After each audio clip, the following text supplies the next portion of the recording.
come back. Yeah, come back in a couple of days. You got it. So let's kick things off. Welcome everybody to the Code Jam. It was gonna be maybe a lightweight one, and I instead, after finally wrestling missile and energy into place and dealing with everything in ballistics, took a step back and really saw when I lined up kind of some mock numbers on missile versus ballistics, saw how underperforming ballistics were, and the bonus damage on missile really kind of helped define the sweet spot. I think, uh, based on the conversation I was hearing, that was kind of exactly what I was sort of simulating and looking at. Was missiles with that bonus damage were hitting that nice sweet 8 to 12 damage, which feels like about what you want for PvP and competitive. And if ballistics across the board were not there, except when you applied +3 damage, which was coming out of Gyro. Except Gyro was basically just fixing everything that was wrong with ballistics, which is not the intent of a mod. Um, so that led us to today's not so stealthy ballistics buff, which I'd kind of like to kick things off with. Obviously, I wrote a lot about why it was done, but it really came down to once we got missiles in a good spot, and we're able to see what made sense for them, and we were able to kind of peel back the prop for ballistics. It was really clear what was broken about ballistics, and instead of just adding more props, I just went in and I was able to go kind of unit by unit, mod by mod, and get them to that spot where they were competing with missiles. And if you were getting that missile damage bonus, it was that kind of trade-off where suddenly missiles with damage bonus are really kind of nose to nose with ballistics at all range, and maybe they're edging them out a little bit. So it sounds like we're already kind of having a conversation. I definitely didn't want to discourage that. First pass, how is everyone feeling about this not so stealthy ballistics change? Everything looks pretty good to me. I've gone through and just kind of clicked every single ballistic unit just to kind of see what maybe got changed that wasn't mentioned. Um, I do agree so far that I think maybe the 3 to 6 range buff on the Hellbore's secondary weapons might end up making them a little strong, but other than that, everything looks amazing. Yeah, the Hellbore is tricky for me because I know there's like maybe one or two people that love them and have always ran them, and I've slowly but slowly buffed them over time. They are a 1000 CE unit, which puts them in the category of their weapons should all pretty much work together. It should be a solid unit. Maybe it has one drawback like speed or shielding or something like that, but once you get into that way of CE, a unit should pretty much be doing everything for you. It's just taking a big chunk of your army cap effectively. So I could have easily pushed HBs into OP territory. I think it's already been said in chat a couple times. I want to play with it, see where it shakes out. I feel like our best balance has come with thinking something is OP, but really throwing it into a PvP fight and seeing how it performs. Yeah, I just think we're going to have to be very careful with how you approach the Hellbore, because if you look at its raw stats, it's already probably the second tankiest army unit in the game after the HP buff. And just playing around after the buff, like on Wolf, I managed to get it to 200 HP, 100 damage at 10 range with 5 weapons with just 3 slots. So I think the unit itself has potential to get very quickly out of hand when you have people like Ashir and Toma like dropping double integrated armies of these units. But a double integrated Hellbore is approaching like 2600 CE, so you're only dropping 30 of these things tops. But the issue with that is they're gonna almost 1 to 6 something. Yeah, I mean, I kind of heard the conversation about movement and positioning, and that's exciting to me because now suddenly the army you're dropping, you're thinking about your tactics and where you're good and where you're weak, and that opens up so much gameplay versus I dropped the one OP thing and now I get to win. If they someone mentioned the trifecta, and that's really what I'm hoping for with what I've 15 years at this, and I'm still plugging away at like how do I balance energy versus ballistic versus missile, and we get closer and closer and closer. I think once I had it in my head, like that kind of ascending descending scale of range versus damage, and putting ballistics right square in the middle of that, and then stepping back and looking at the stats of everything, it was the path forward became so clear, and nothing else was there weren't broken things that we had to work around. It was okay, now we can fix the core problem and get this to make sense, and then see what the game looks like after that. I think in terms of if anything we could do, would potentially be maybe we just tone back the added damage buff for ballistic and energy. So maybe that goes from it goes 236 rather than 248. And then maybe if you want to rework the X variant, that plays with an extra damage increase rather than a range increase. No, give Again, me I know- range. No, sorry. So I know that Frizz wanted to look at just the change in the X variant from just +1 range. So maybe if we removed back the damage increase and then maybe allowed an X variant to give us subsequent damage on top, then you know that you're kind of it benefits it in other areas. Because I think right now the X variant will be a bit redundant because you don't really need range anymore on the current update. But yeah, I'd say if we removed it down to ballistic weapons receive 3 and then energy receives 6, I think that might take the edge off of a potential massacre of everything that the Hellbore's in front of. Right when I look at Hellbores, really if you look at the consistency in the mods, a standard damage buff for missile is +1, a standard damage buff for ballistics is +3, a standard damage buff for energy is +6, and the HP is out of scale for that. But so much like, oh man, I pretty much went in and modified every single ballistic unit and weapon just to get the whole category shifted, and I just want to leave everything alone for a little bit. So yeah, it's fine. I mean, you've just pushed it live, so we can feed back in a week. Fights aren't happening as regularly now, so it's going to take a little longer for us to feedback what that means in terms of an offensive, defensive, and skirmish kind of capacity. But I'm sure we'll be able to feedback in a week how that kind of sat with everyone. cool. So let's get a little more feedback, and then this is kind of naturally transitioning into the next topic.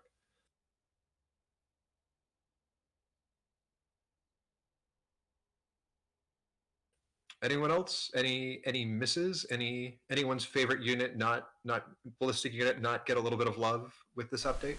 Yeah, Juggernaut's ballistic gun? DWA needs double damage. Yeah, that Oh. Whisper's been not touched for a while. Yeah, it got an early buff with that dig in. It's at 20 damage though on the main gun, isn't it? I think so, and 40 if it's an X-Fair. I was mostly joking. I think the DWA is fine. Depends on how we modify buildings. It's pretty chunky at this point. I mean, we could go chunkier, but again, I'm looking for more things that are just completely that now. I mean, we've been at this coming up on 3 months. So much stuff has moved, and people, obviously people don't like that, but it's the way I build games. Is I'll try to in my head get to something and get it to a point where I think it's workable. I'll push that out. Obviously, that's going to break other stuff, but my intent is never to leave things in a broken state. It's to constantly look at things, flip them over, try a different angle, see how things get together. And honestly, building a game, especially as a solo developer, is a lot like walking in the fog, really thick fog, where you can't see more than 3 feet in front of your face. You kind of take a couple steps, you look down and see where you're at, and then you take 3 more steps and you look down again.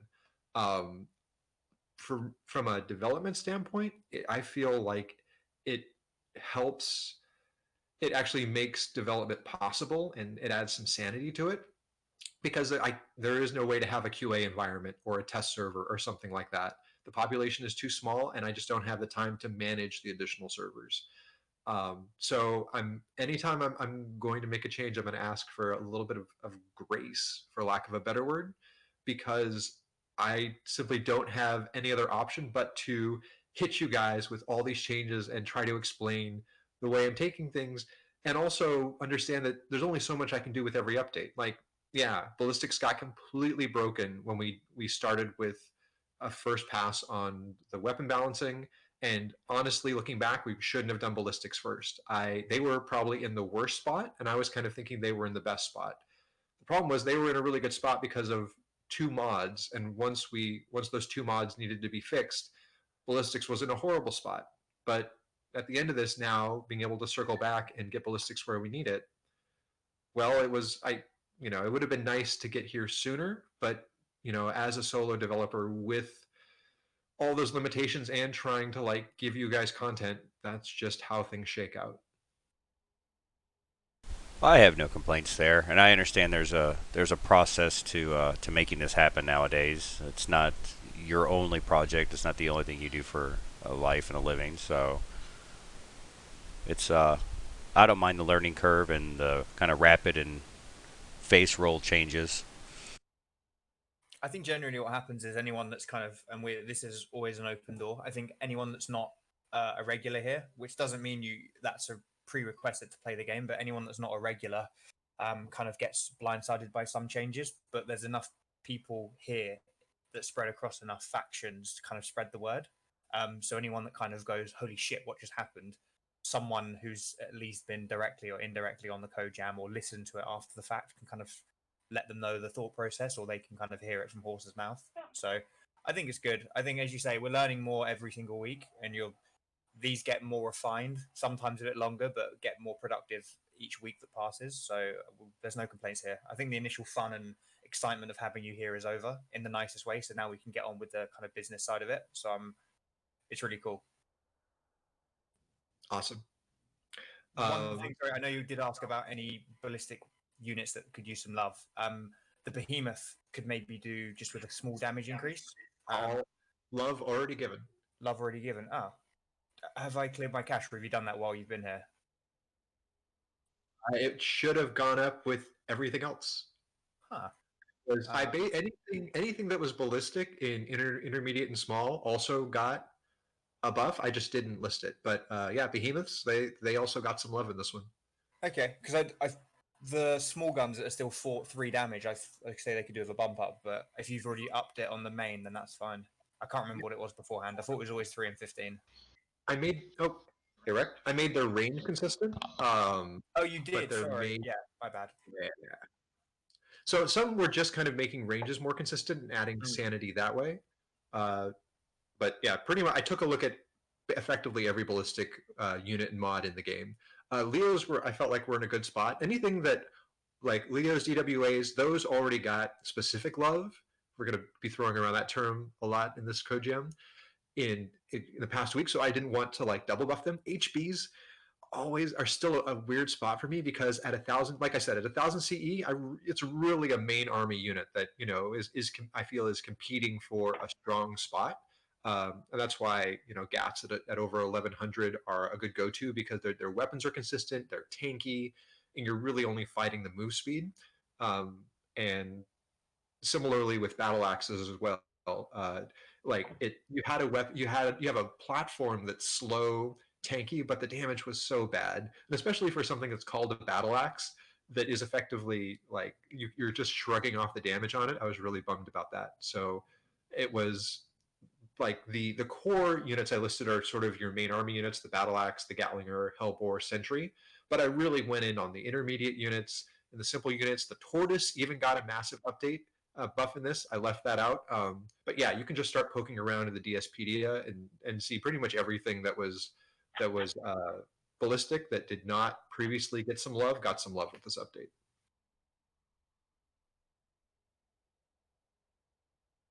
All right. Any more feedback on ballistics? Most of the ballistic mods seem to have an underwhelming amount of ammo for what they do. Yes, that's one of the balancing factors on ballistics is that you're going to need to get a little heavier into ammo management.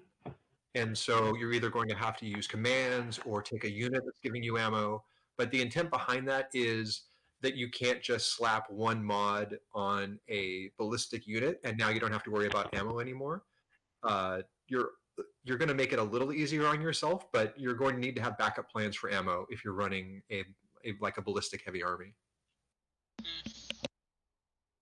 It's not even really like if you have a large army, it doesn't really hit you as much because if you're dropping a full army, you're probably dropping an armor depot or something with a mobile uplink and an Acti Master or something like that anyway. But if you're below CE, just having 8 shots on the what was it, the Trigun, for example. I mean, I know that's a total of 24 shots, but if you're just leveling crews, that's still only about 8 turns worth of combat before you have to use your Acti.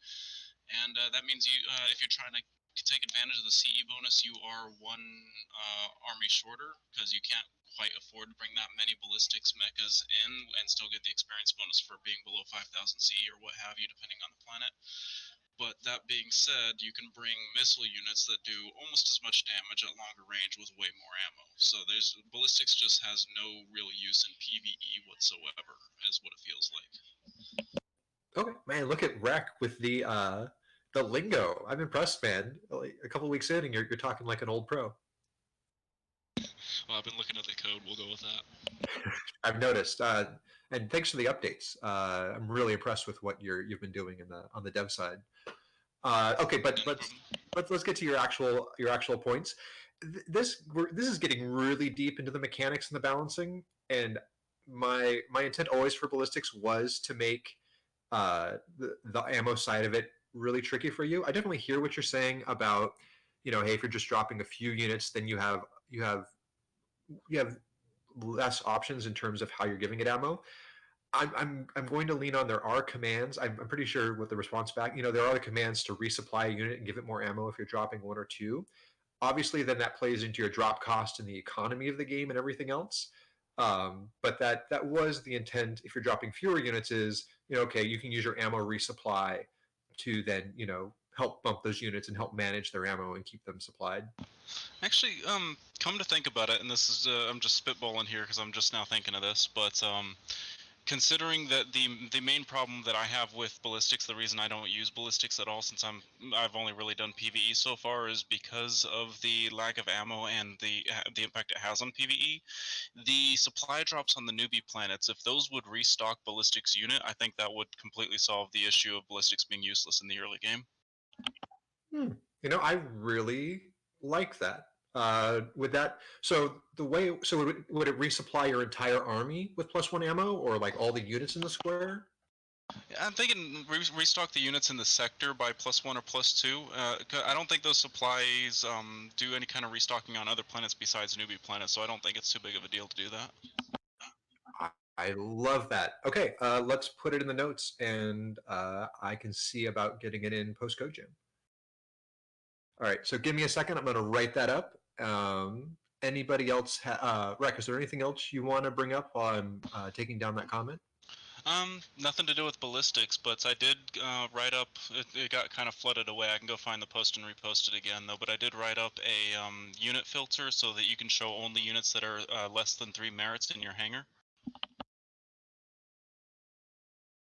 You mean 3 mod slots, or No, you mean crews? Only not crews. Unit crews, yeah, crews with less than 3 merits. I wrote a filter for that in its entirety. I can scroll up and find it again.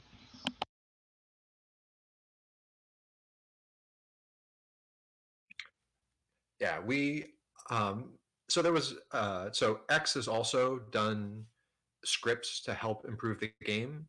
He's asked about stickies. The only issue with Reddit is for the main kind of board, you only get 2 announcements. There are ways to add kind of sticky posts to the right hand side, but you have to go in and modify the kind of the code to support that.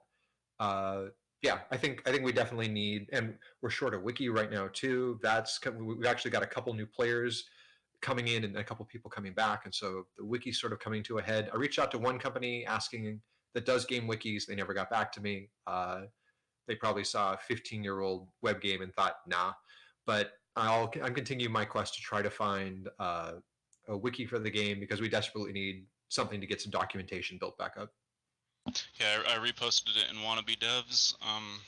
That, and there was one other thing I think could be useful for, again, new players, since that's my focus and that's kind of the demographic I fall in, is in the battle reports, adding a title tag to all the images to show what that unit actually is on mouse over. So there is code to help you do that, and that code is actually getting an improvement. There's a JavaScript file called showunitnames.js, and it does a on mouse hover. Have you stumbled onto that? I made my own, but X Hunter did show me that he has one that does it as well. But I'm just talking about actually in the game. All you have to do, I actually posted that up above too. I don't actually have access to that particular PHP file. It isn't in the SourceForge. Where is it? There we go. In map underscore last turn underscore 3d.php. I don't have that particular file, but just adding whatever the unit URL array has the unit IDs in there. You can grab the title off of however you pull those into the PHP, and just add the title equals, and it goes right here.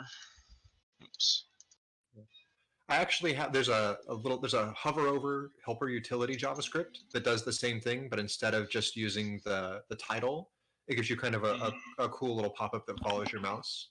I can drop that into. We'll have to look at the code that's generating those. Because the problem is it's a mix of XML and HTML. If it's in the XML, then it should be easy to just as I'm building that image, drop it in. If it's already you already have exactly that code in the map viewer.php. It's just not in the last turn or the report.php, where it could also be helpful to people, since you don't show unit names, you just have the picture. The only real way to get the unit name, if you don't know what you're looking at, is to right click and view image, since the unit name is in the file name for the actual picture you're looking at. Yep. Okay, let me make a note and see if I can do a quick update on that. Because that's actually how I'm pulling the unit names right now. I don't know if you saw the better combat report script I was writing, or I'm still writing rather, but it's showing unit names. I'm doing that by pulling them out of the the image file names. Yeah, it's kind of it's an easy way to do it. Is luckily the images are really descriptive in terms of what unit you're looking at. Okay. Anyone else on ballistics? We got. Let's keep it to ballistics, and then we can kind of move on to the next topic. Yep. I think Dog mentioned getting some love added to the Juggernaut ballistic weapons because they weren't touched. I think they were when I glanced. Let me pull them back up. I think they were. Are they 10 damage right now? Yeah, I think they're 10-7 range. Yep. 210 damage, 7 range, 15 ammo. Yeah. So they're right at that kind of lower end. I think 25 damage each would make it quite nice. That's a bit high. That's a bit high for base weapons. Maybe an advanced mod that can do a 25 damage, but I think you could happily put them to 12 and it wouldn't affect too much. 12 wouldn't be bad. Yeah, and then I think 12, but reduce the range to 5 might be good.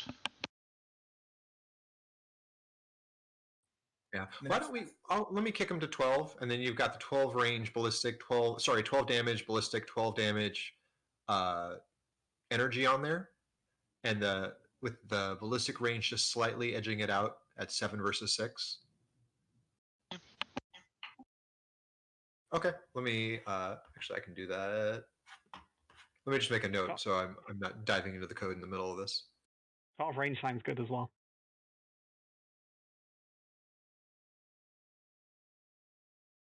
You said 14 range, 14 damage? Yeah. Actually, it just one taps dog no matter what planet he's on. Yeah, It's do weird. that. That works. Yep. I like that. Give it a new XVAR that just broadcasts his coordinates on whatever planet he's on. Yeah, just add an autoplay feature that automatically hunts him down and throws wave after wave of your own men at him. Frizz kind of tried that with Shaq at one point. It didn't work very well. Oh no, you end up spawning them again if you do that. Yeah, they could. They were not. They had a planet-to-planet weaponry at one point. All right, so let's. I think we started heading into this region, and I had it down as a topic to discuss last Code Jam. It's a little awkward, and I kind of just put it to the side because it was sort of a one-off. It's reared its head again in the last week, and so I think we finally need to talk about it. This isn't super comfortable for me, but there's a lot packed into this, and so I want to kind of address it.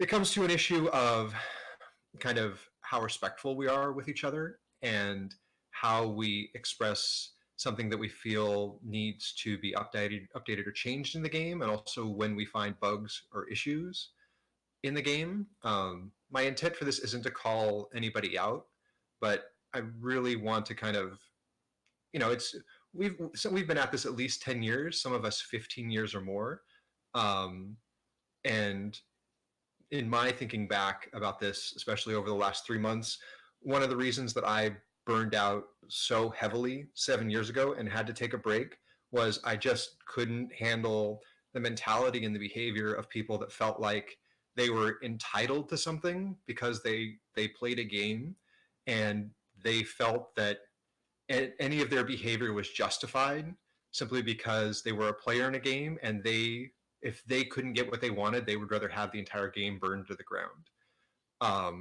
This behavior is bullying, and this behavior is not adult behavior. This is not how we should speak to each other as kind of hopefully people that, it's a competitive game, and that's fine, and there's going to be some smack talk. But at the end of the day, if we can't come back and be respectful to each other, I'm just going to walk away. I didn't sign up for that. And looking back 7 years ago, that's one of the main reasons I had to walk away, is the game became so toxic and had so many people that simply wanted to push an agenda and bully other players and bully the game and bully me. It wasn't worth my time, my patience, and it sucked all the air and the love I had for the game completely out of it. I don't want us to go down that road again. I know, and in my mind, we can't go down that road again. It's this is a super awkward topic, and if it's just radio silence after I finish talking, that's fine. But to dive just a little deeper, well, I guess let me stop there. I could probably monologue on this for a really long time, and I don't want that to be the case. I think this should really be a conversation. But the too long didn't read here is, this has been 10 to 15 years. We're all adults, more or less, at this point. If we don't have the ability to talk to each other like adults and share concerns and problems like adults in a respectful manner, like, there are other issues at play in that case. It is just a game, folks. Yeah. I mean, I completely agree with that sentiment. That's something I'm willing just to say is, I have administrative capabilities as far as chat is concerned here on Reddit and in the game. So if any of you, and obviously we will spread this message more broadly, is having a concern, come to me. If it's not something I can resolve or ensure of, then I can relay it to Frizz. I mean, I think one of the nice things about having a mod and having mods plural is that, hopefully for the vast majority of stuff, we can prevent it from ever needing to go across his desk. But, I have, for the most part, tried to be fairly, I guess, generous with what is said in all chat for a number of reasons. But that being said, I don't have a problem actually using the moderation tools. I have done so. And, those things are looked at and reviewed. So I saw when we came back a much healthier chat community initially than I thought we had historically.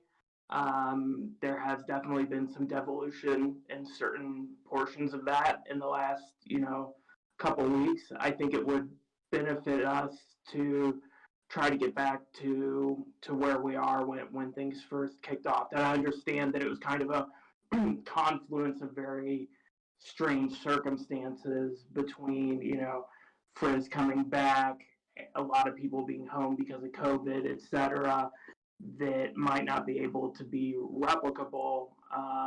But I think that, as Frizz mentioned, given that we haven't had a huge influx of new players, we are all adults.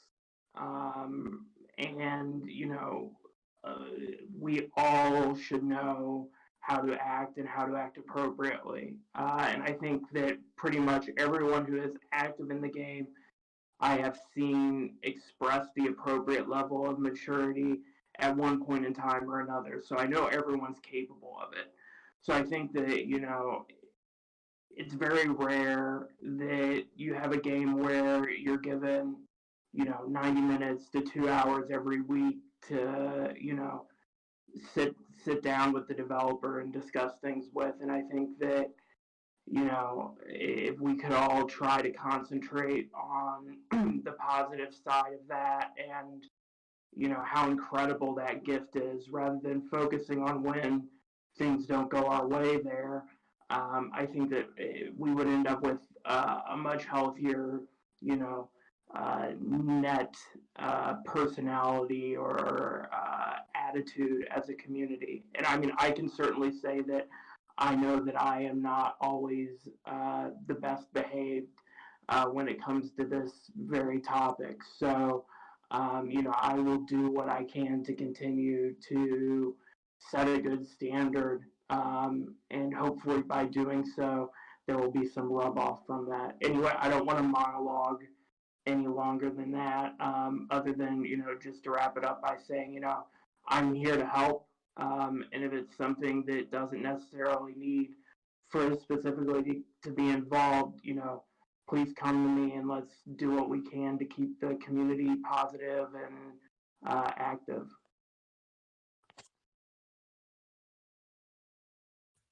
You're here.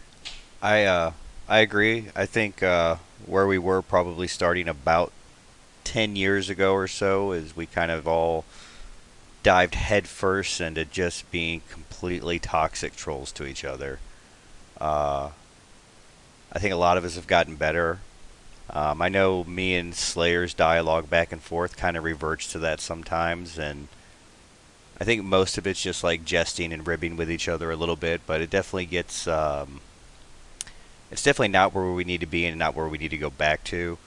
When the game did first start up again a few months ago, I think everybody was more just kind of glad to see each other, so nobody was really hard ragging on anybody or like trying to start fights or just being generally toxic towards each other. But as things progressed and as wars for hours on end got more and more prevalent there for a while, I definitely saw some of the older mentalities coming back. And it is just a game. We all need to take a chill pill. There are a lot of updates coming out. Your favorite unit and your favorite play style or mod style may not be what's meta this week. So rather than just like bashing each other, bashing Frizz, and bashing the game in general for changes and updates, we should probably just be a little more appreciative of the fact we can all play with each other. Well put. In other words, just don't bring anger to a circle jerk or no one's gonna get off. Speak for yourself. That's the only way I'm getting off. Fair enough. So, just sort of chime in with how to approach constructive criticism with unit changes, etc.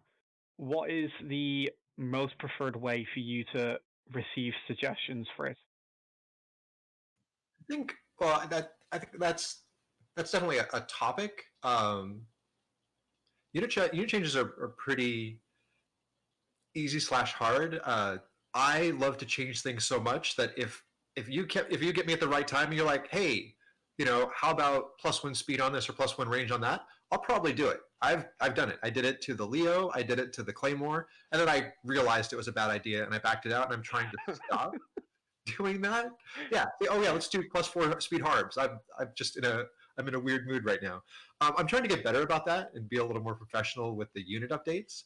I think if we can identify that the big problem is for so long there wasn't really a framework to think about, how do things balance and how should, what's the rock, paper, scissors to, the different weapon types, the different units, base attackers, base defenders, things like that. Um, having been able to kind of, I think a lot of things have changed. One, the game isn't trying to force people to spend money anymore. I'm ripping out those mechanics wherever I find them. There's a big problem is that the core of the game is built around mechanics that for mobile games have gotten really, really bad, like the command to stamina equivalent that you see where, oh, you can only play for an hour and then you got to put $5, put your credit card in if you want to keep playing. I hate that crap. I hate it. I think there's an underlying mechanic there that's actually valuable, and that is how do you turn your personal time into some equivalent of game time, and so that you have some sort of leveling of the playing field that occurs in the game. I think there is a lot of value in that mechanic. I think it got horribly warped and twisted by mobile games. And so, and to then dive a little deeper into that, if we tried to rip command out of DropShock, the game would most likely fall over. Everything relies on command. At the same time, I think command does bring something good to the table in terms of, as I said, leveling the playing field between players and having something say that you have time and I have time in this game, and this is some mechanic that helps level out time. What I've tried to do to counter that is to make command be incredibly generous with command. Every 6 hours, you can do a priority supply run, 1,000 command in your pocket. If you want to do additionals, an extra 200 command in your pocket. You can trade command, buy command, sell command. There's nothing in the game that's really like, oh, you've run out of command. Give us $5. The game, unfortunately, headed in that direction. Like 2008, 2012, with this huge crush of players that we had, the game was really designed to like, okay, let's get people in and let's convert them, because that was the mentality. It's like, how do you make somebody who's unpaid into paid? Well, you put the screws to them until they either quit or they give you your credit card. That sucks. I don't want to play a game that does that. I don't want to work on a game that does that. As a result, what I've been trying to struggle with is, how do I take these mechanics that really pushed in that direction and remove all the crap that made them try to put a crowbar into your wallet and get your credit card out, and instead flip it on its head and say, how can we make these mechanics generous? And that was the intent behind giving free constructs. That was the intent behind making the rinse supply runs way more generous. Same thing with Unknown. Unknown, I believe, also pays a huge amount of command as well. So it's tricky and it's a balancing act, and it's something I'm just kind of taking. There's so many pieces to that. I kind of look at it from one angle and say, oh, I need to do this. And then I look at it from a different angle. It's like, oh, no, I have to do that. It's just going to be a work in progress. The only advanced command I have unlocked so far is mod salvage. I don't have any of the stuff that most people spam for the higher end gameplay yet, so I don't really know what the economy of command like is when you get to that point. But leading up to that point, command definitely does feel like a vestigial system. Yeah, it was built that way, and one of the first things I did when I came back was look at the really hard pain points and change them. We've gone from 100 command a day to now 250 command a day, and we can keep moving that up so the game doesn't feel like oh, you played this, you had fun with this, and you're hooked, but now you got to give us money if you want to keep having fun. I never want someone to feel like that anymore. When my first experience with this game was back in, like, I think 2010-ish, somewhere around there. And I came in, I deployed maybe twice before I said screw this game and quit. And no joke, it was 3 years later-ish, so it was either 3 or 4 years later, whenever I joined it, because it was 2013 that I was at this, I was part of this little online lecture of turning players into payers, and I may have used Tiny Wars as an example during that discussion. Well, it's nice to know that, Tiny Wars has been quoted in some official circumstance. Maybe not in the best light, though. Don't worry, nowadays I have plenty of mobile games from EA to reference instead. Yeah, the really, these in 2005 when I was writing this, no one, like no company, no major company was doing free to play. No one really understood these mechanics. I really cribbed, like the command mechanic is from a game called Alien Adoption Agency. It's actually still around, but I basically just cribbed it from Alien Adoption Agency because I played that for a month and it felt kind of addictive, and I liked sort of the balance of managing your time and deciding what you were going to do in a day. What I didn't see and what I don't think any of us could have predicted was how warped and how awful these mechanics could have could have become. And now it just, oh, it makes my my my teeth on edge if I see a game that really has these mechanics. Yeah, there was Sword Art Online. It's a very cringy weeb. Lots of people hate it. Lots of people love it. Anime, and there was an online game that was based around it that I saw, and take or leave the anime. I really enjoyed the idea of playing a game with the mechanics that the anime had, so I jumped in there on a brand new server. Within a week and a half, I was top person on the server and kicking ass and whatnot. And then somebody joins in, drops $300 on their character, and is 20 times where I'm at. You're not that bad. Appreciate it. And I think if you have a game that's PvP with some kind of like significant loss mechanic, you can self balance around. My feeling is you can self balance around having some additional paid mechanics, because even if someone goes in and buys a big army with cash, the second they deploy it and somebody takes it apart, they take all that stuff from them. So there are levers in the game to ensure that, hey, if you put the time in and you learn the mechanics of drop shock, and you build your army in a smart way, some wallet warrior that walks in and drops a bunch of stuff, they're food for you. Like you're going to walk away with some nice chunk of their army and feel a lot better about it. And I personally, I love that the game could work like that, and that could be a balancing mechanic for drop shock.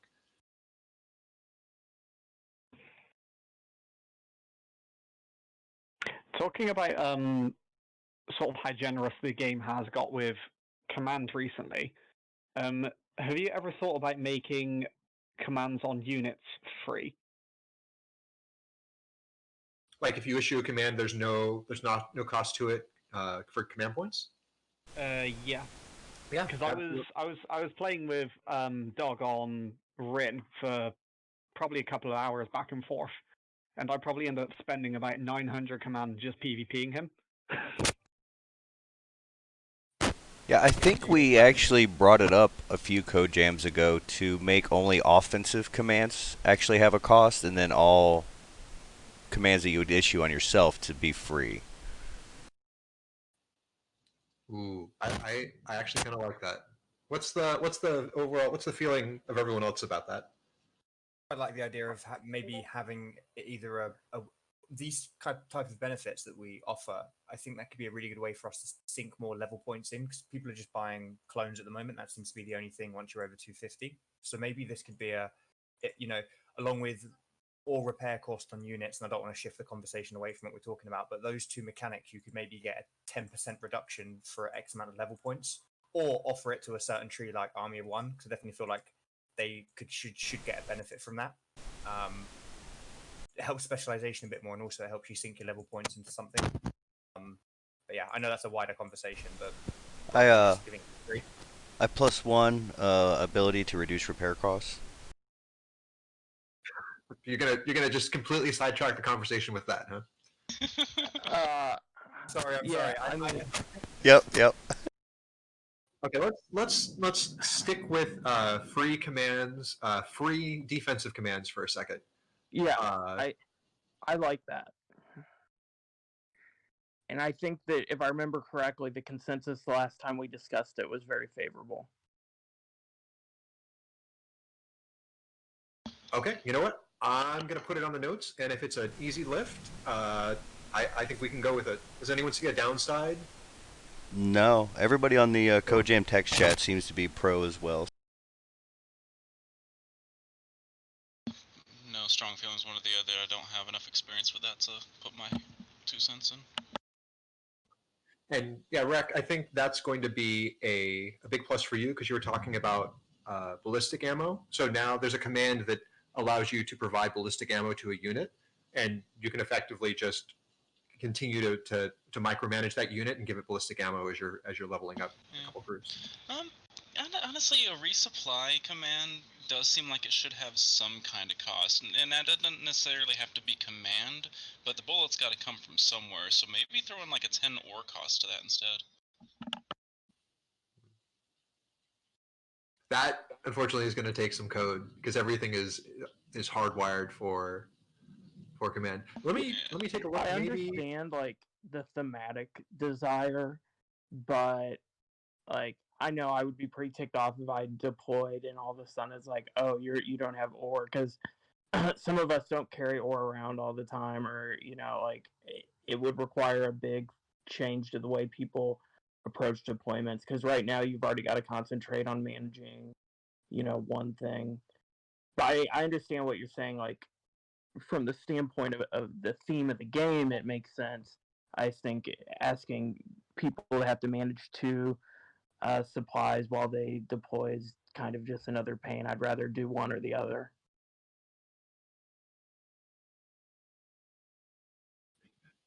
let me take a look and see because it does feel like something like resupply maybe does need a one command cost because you're either bringing a unit to resupply ballistic. We're kind of getting in the weeds here. Let me do a quick scan and see if there's something that makes sense. Maybe I'll identify a couple of like the aimed shot, the movement one, the movement commands, maybe a couple of the more supporty commands. We can do a baseline of a couple of those, put them at 0 command, see how that feels, and then kind of come back next code jam and see where we're at. Yeah, a lot of the commands seem like they could, and you're right, it would take a pretty big rework looking at a few of these files, but you could have a lot more fun with the commands once you start getting away from using command to execute them. Like the move out command, that you're pushing the machine to the limit and really shoving it, doing everything you can to make it faster.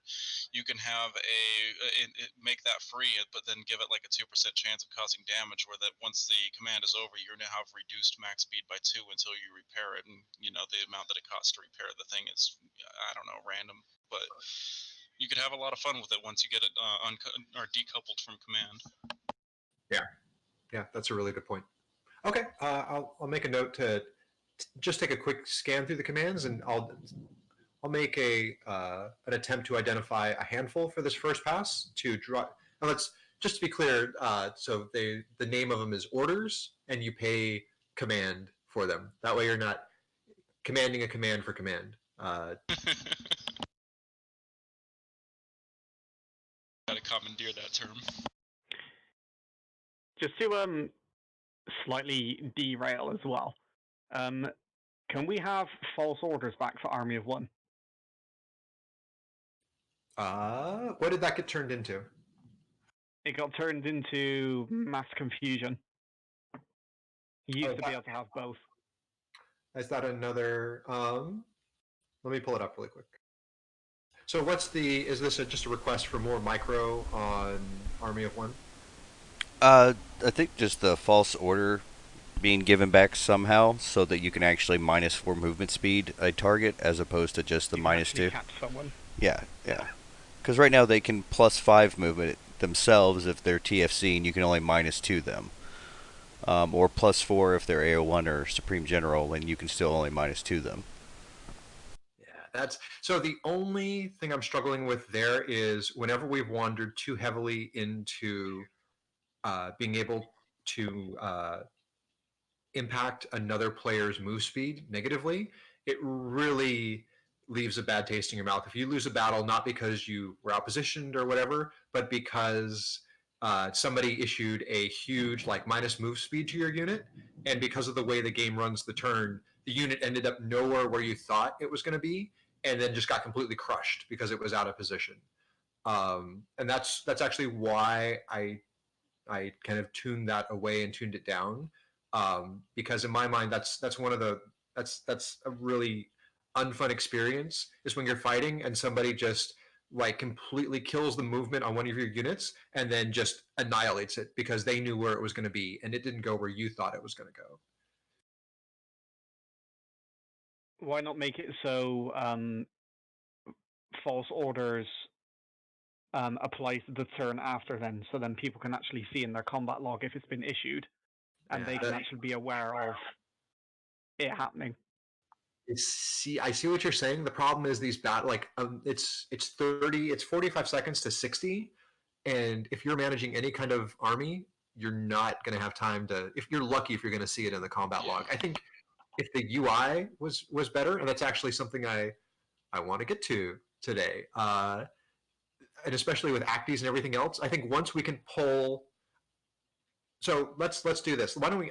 Let's table that for right now because I see what you're saying and I agree it's a more interesting mechanic. I think hot wire and like anti-hot wire are in a similar state where if you have an energy unit you're fighting one-on-one with someone, you need to constantly hot wire it because you're risking them decreasing a charge on the unit and you not getting to fire for one turn. But that's in a slightly better place because you can do that micro and you just have to be aware of it. Because there's a difference between a unit not shooting in my mind and a unit losing all its movement and suddenly being completely out of position and not going where you thought it was going to go. And just because you didn't look at one little thing and one little log, you lost the battle. That doesn't losing a battle because you weren't scanning through 50 lines of turn text and you missed the thing is not a good gameplay experience in my mind. I think this can be fixed, but with the map viewer improvements, and once the map viewer is showing you more things, I think if someone like you said, it's delayed a turn, and there's also a little indicator on the unit, like, hey, this unit is about to not move this turn, and you can respond to it. Now we've got something interesting. Now we've got something we can that's a fun gameplay mechanic and not overly punishing. I was just about to say, if you could put like an aura or something visible on the unit, then I could see you being able to use that more often. But I'm just guessing here. I don't have experience with it. Again, speculation, but that looks like it would be crap to deal with. Yeah, I think, and so actually let's evolve this into the next topic. How would you guys like to see how the map rewrite is coming? I mean, fantastic. Yes. Yeah, sounds great. All right.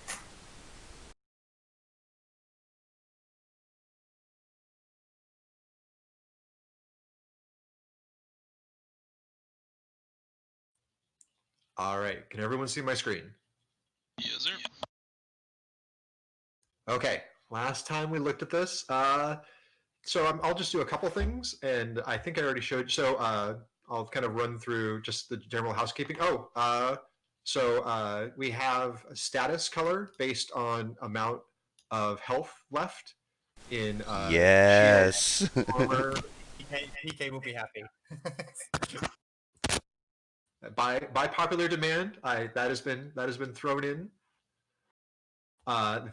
This was a pain. So the mini map. This is nothing to you guys, but this actually was like, oh boy, several days worth of work. The hot clicks are working, so it goes exactly where you want it to go when you click around the mini map. That's what we have right now, but actually getting that sorted was an enormous headache. I ended up talking to my brother who also does like development management, and he just kind of rubber ducked with me for a bit until I figured out exactly what the bug was. The bug was something I actually squashed 10 years ago, and because I was cleaning up some other values, I reintroduced the bug without realizing it. So just having this actually go where you want it to go is awesome. But so let's get into the meat and potatoes of this. We've got the mouse over like we showed last time. It shows it's color dependent based on what you're looking at. It also shows you who owns it right on the hover, and it shows you what it is. There is the game supports left and right clicking now. The right clicking is context based. So if I want to issue a move order to a place, I just right click. There is now an animation for the unit, and the unit is showing you exactly where it's going to move to. if I set a waypoint that's further than the unit's ability to move, it's going to show me where the unit is going to end its turn at. I can issue orders from the unit's ghost or from the unit itself. So if I didn't like that this unit ended up here, I can tell the unit to move there. The game now develops multi-stacks on the fly. This was an enormous headache, but we absolutely needed it. So the game can now generate and destroy multi-stacks through JavaScript. So I moved that guy to there. It made the stack. I moved it there, destroyed the stack. It's kind of obvious, but we have to have this if we're going to have animations when this is working. The game also supports context for attacks. So if I want this unit to attack this unit, all I do is grab this unit and right-click on its target.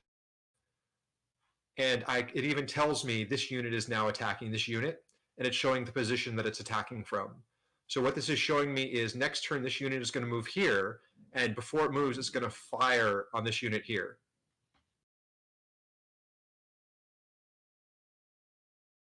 Now, on top of that, if I multi-target, so say I want to shoot at both of these units, I can grab this unit, tell it to attack, and now I know that this unit is shooting at both of these units next turn. And it clears. That's actually being done through an SVG. It generates all the graphics on the fly for targeting when that happens, and it's able to identify and clear them so that it knows what is attacking what.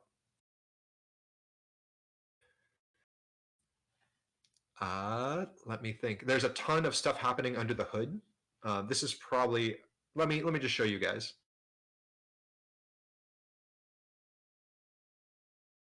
So yeah, I think I've been at this for about a month and a half, but units are now basically self-aware. They contain a lot of the data that's about them. So this unit knows that it's a pale star. It knows that it's a unit. It knows its type ID. It knows its position in the world.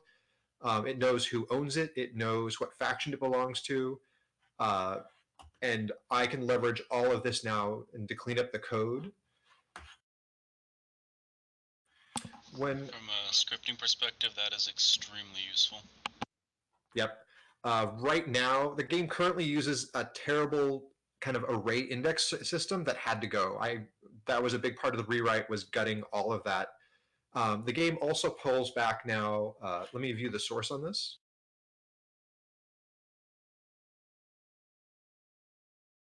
So there's still a ton to clean up. Basically, 95% of the JavaScript has been rewritten and about half of the PHP.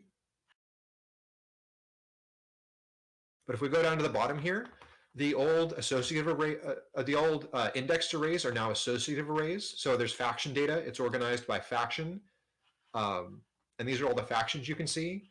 Same thing with player data. There's a game var associative array too that tells you all the information about your variables. This action messages needs to get cleaned up, but I'm probably going to try to push something out before touching on that because it's an even larger project. But attack orders, same thing. It's organized by unit, by weapon ID, by target. This is a really important one. People who are kind of writing scripts, is this deployed units. This is a associative array of, well, it's a JavaScript object, but they're essentially associative arrays. It's a JavaScript object of all of the units in the game that you have, all the units that are visible to you, organized by unit ID, and then all of the stats for that unit tucked in as properties. So this unit ID, we know what type, we know the type ID, the type, its XY, its facing, all of its stats, its speed, what its shields are, what its armor is. Everything is baked in there. So instead of having to jump around through arrays, you can just say, I know what the unit ID is, which you can pull out now simply by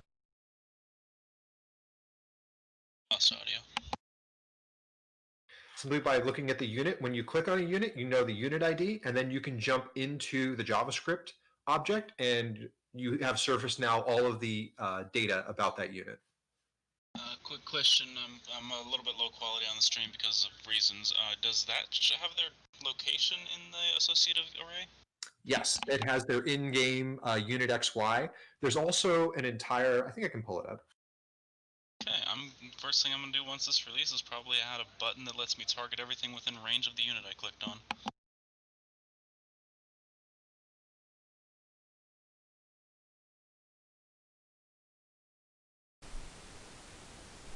Ooh. Here we go. This is added as well. This is a bunch of utility functions now that allow you to swap back and forth between a unit XY to a game XY to an HTML XY to move pieces by certain XYs. This is just a huge quality of life piece that was necessary.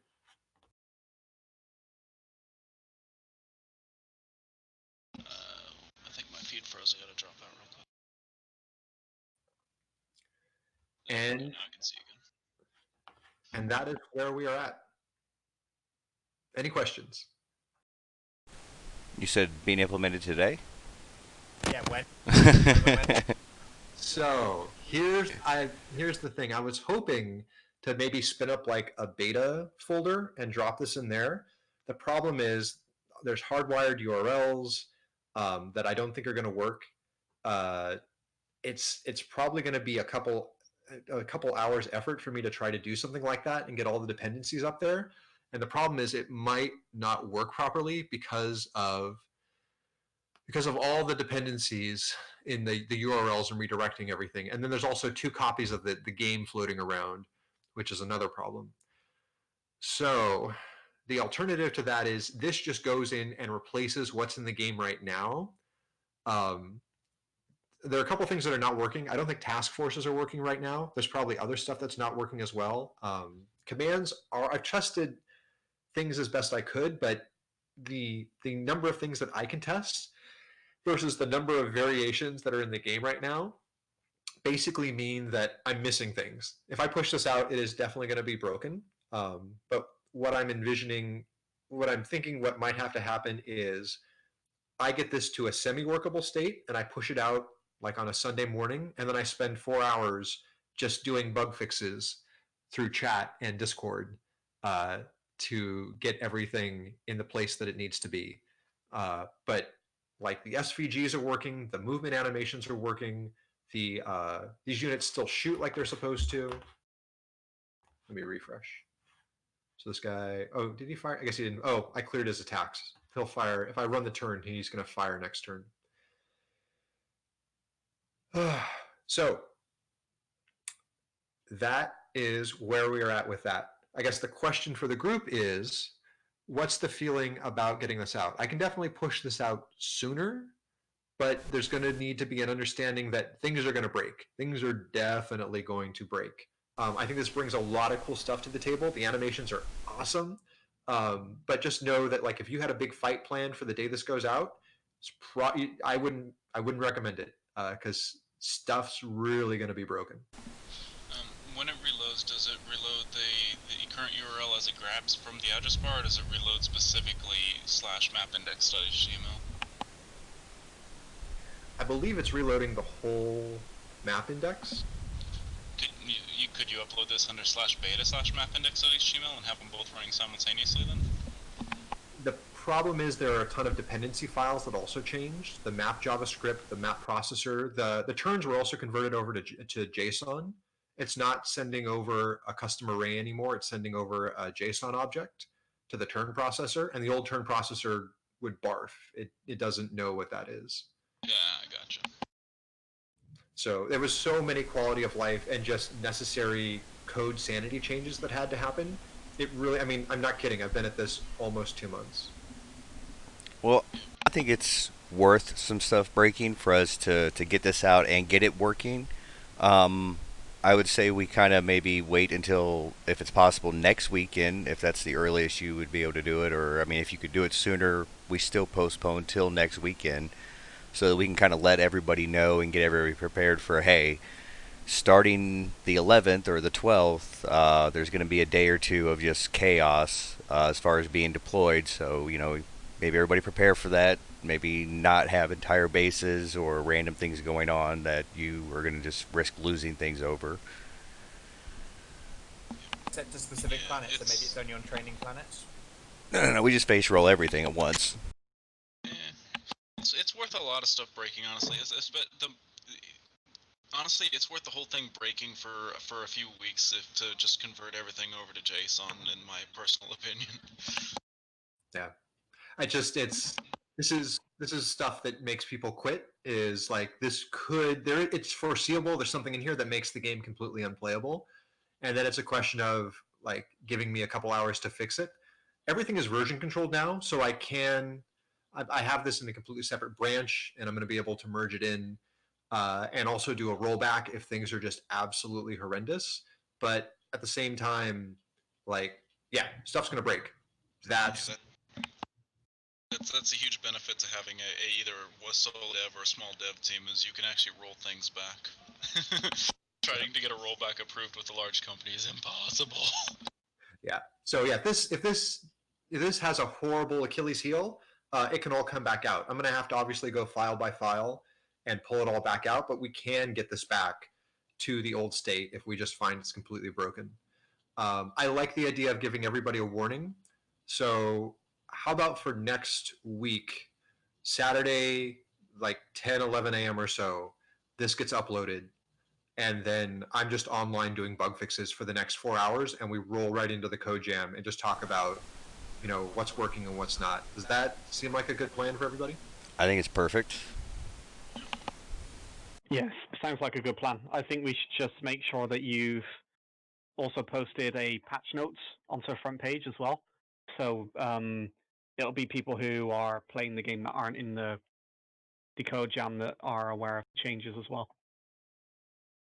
Definitely. Well, I think I'm just going to screenshot. This is your patch note. The screenshot is vector graphics for attacks, animations for movers, and then a ton of backend fixes, and also some optimizations as well. There were a lot of places where things were being looked up over and over and over again. It's looked up once now and saved. So I'm hoping we're also going to squeeze some important performance improvements out of this as well. So one really important question though, how much money you want for that 1.4 million command? Well, let's talk afterwards. We can work something out. Good deal, good deal. I got my credit cards ready. Got to nudge in before Slayer messages you. All right. So that's all I have on that.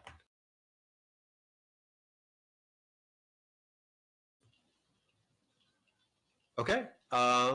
We're coming up on an hour 15 minutes in. I did look over the Reddit comments for this week. I think there were a couple things about ballistics. Obviously, we got to those. Let me pull the thread really quick, and we can kind of run through these. While you're pulling that up, has the map viewer completely stopped any update on the new planets? Just not that it's something that we need or want straight away, because I think this is way more higher up on the kind of the pecking order. It should be good for everyone to know, because a lot of us are having conversations around, we're kind of holding off playing with certain objectives, waiting for a new planet. So do you have any timeline of, I assume that's not being looked at, it's going to be 4 to 6 weeks away before a new planet's in, or is it sooner? Do you have any rough idea in your head? Do you mean new planets, or are you talking specifically about large army planets? Large army planets, because I jumped over to PGF to kind of get a different perspective amongst some other things in terms of how it's perceived in terms of kind of army fighting, and the kind of general consensus in SOS, spoken to PK about it, and in PGF kind of early feedback is the objective isn't worth the hassle. It's kind of like the overall kind of thing. The main hassle is the time involved, which is something we can't fix straight away. No amount of TV on an incentive, or no amount of carrot can be dangled to make time an equivalent offset. But we commit it anyway. We do.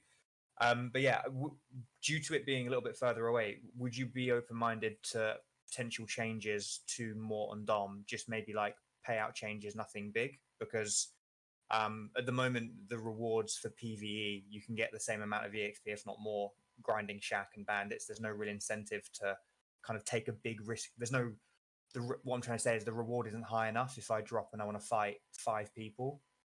the risk is high, but the reward just isn't there versus grinding Konu for 4 hours. So yeah, I guess my question is, are you open-minded to any kind of needle pushes on those planets, or because I know you said you're not keen on pushing updates to some planets while you're working on a new one? I really think we just gotta kind of wait for the merger of Hades, Dom, and Mortar, or like however that's gonna go.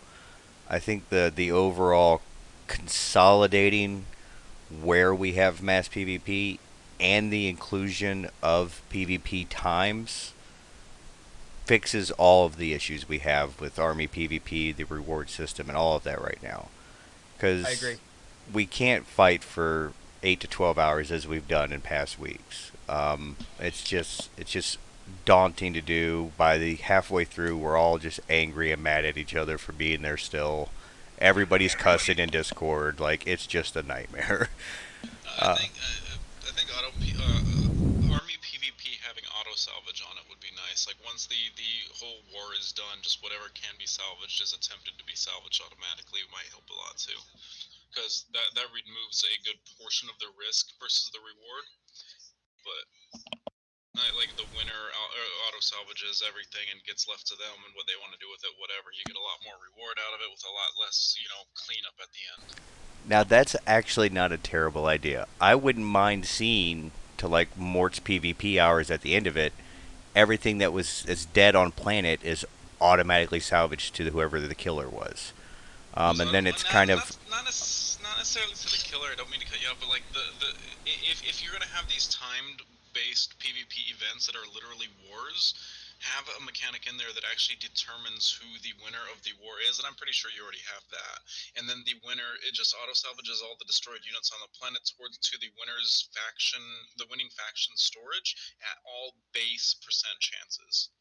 No mod improvements, no crew improvements, just base salvage across the board, and that'll be a huge boon to the reward. And since a lot of factions seem to return units to people, that will also be a reduction in risk for those factions that do. Wretch, I think the reason I think it's a really good idea, but I think the reason why in the current system that may not work is because the reward, two things: the reward of the actual objective isn't the largest thing that we go for. The biggest two things that people fight for is fun and also the salvage of the other person. And also with the reward not being the highest objective of the specific node or the beacon or the relic, the second part of it is how to win. Have you won? That isn't a clear, definitive, this is how you win. With League of Legends, it's very simple how you win. With Call of Duty, it's very simple how you win. yeah. If I lose 500 units to keep a node for 8 more hours, I've lost. Because also with PK, me and PK could throw 3 armies at each other. He could win, but I've lost because I've lost the attempt to take it from him. He's lost because he's going to get the overkill in itself and the salvage percentage is just going to make both of us lose. I'll lose more naturally, but he will still be at a deficit for defending. So I think in order that system will work when we can identify clearly what a win looks like, and then the reward should scale based off now, see if involved or something like that. That is an excellent point, and I guess you're merging the planets for the high-end PvP together. But if you actually leave them apart, you can have different defined what a victory is. For instance, Konu currently, whoever has the relic in the end would be the winner of that particular bout. But when it comes to the faction PvP, I think it's Dominus, I don't remember, but the one where you just put faction army versus faction army, whoever's standing at the end of the time still on the planet would be the winner. Well, now, what I wouldn't mind seeing is maybe like Dominus, we have the nodes and you have the faction command payout, have the salvage auto-salvaged into like one major pool and then it's divided by the percentages. Or like on Mort, we have our nodes. If those were stationary in like quarters of the planet, whoever controlled that quarter of the planet for that node, whoever controlled the node in that quarter of the planet would get all of the salvage in that quarter of the planet. That would kind of give you definitive spots of, hey, we need to hold this node, or if we're fighting in this node, this is the node to take.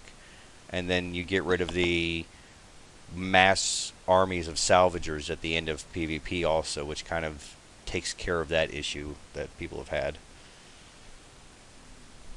Yeah, we've kicked around a lot of ideas. What I'm starting to settle on is, you know, large army PvP planet with kind of a sliding schedule of PvP hours. That way, it works for people in all around the world. Um, and then salvage rights by territory. So your faction has to claim a territory and hold it in order to have the salvage rights for units in that space. Because I think that's going to create a lot of interesting dynamics. Large arming events like big shack invasions, bandit swarm comes back as well. And the last thing that I was kicking around is whether or not to play with the CE amounts on the planet. Either leave, and we can obviously go with what is there, or maybe the large army planet is double CE. That's a question mark at the very end. Yeah, I'll abstain I was from gonna, this one. I don't have the I was experience. I was going to suggest that, and I wanted to float it with everyone's idea because one other thing that Exxon is not here unfortunately just because of the time zone, but one thing that me and him were discussing was that we call it storage wars. When there are about 6 people in the game that when they drop, and I'm one of them, when they drop, it's a redrop mechanic, and redropping initially occurred when you had 6 people attacking or defending and 4 people doing the opposite. So someone in that 4 had to overcompensate, and then that kind of started shifting with basically it's whoever could redrop, and the Dominus fight that exhausted a lot of players to the point where they're not playing at the moment, taking quite a long break. It was just redrop after redrop. So what I would really love to find is a way, either a rule of engagement where we just, etiquette is spread through the veterans down is, look, you redrop once and don't be a dick, D-bad, just treat it like that, a bit of just etiquette. If you want the game to have fun and people to fight, just don't overdrop. Or some metric that, like being commander capped, if your CE, I'm spitballing here, I've just had this idea, but if your CE is 100,000 CE and you get reduced down by 90%, you can't redrop. It's like being capped. If you've had your shit wiped, then you I have would to wait say 20 minutes. I would say even more than that. I'd actually had a similar idea. I think me and Dog had brought up or talked about is like a delay based on the amount of CE that you've had destroyed. Like let's say I drop 100K, well 10% of my CE is 10K. So if I've had 10K destroyed, I have a 10 turn delay or something along those lines. If I have 99K destroyed, I might have an hour and a half delay. So it gives you incentive to redrop earlier but not to stay in fights longer, or if you stay in fights longer, you're not going to be able to come back as fast. Yeah, Let me take a different. Well, I like where that's going, but at the same time, mechanics that punish you for losing are going to make people quit. It's like not only did you lose the fight, but now the game is extra punishing you because you lost the fight. But what if we take it in this direction? So the planet has 100% bonus to your CE. So if you could drop 100,000 CE, now you can drop 200,000 CE. But for every point of CE you lose, you 1-for-1 incur a penalty to your army size in the large army planet, capped at 70. We can say some amount, but let's say capped at 75%. So that means that if you go in with 200,000, you'd go double CE, you overdrop at 200,000, and you get it wiped. You incur all of that CE as a penalty to your army. You can redrop, but you can only redrop 25% of your CE, or maybe 10%. You could drop a hand, so you're still in the fight, but you're in no way able to drop that big army because you got wiped.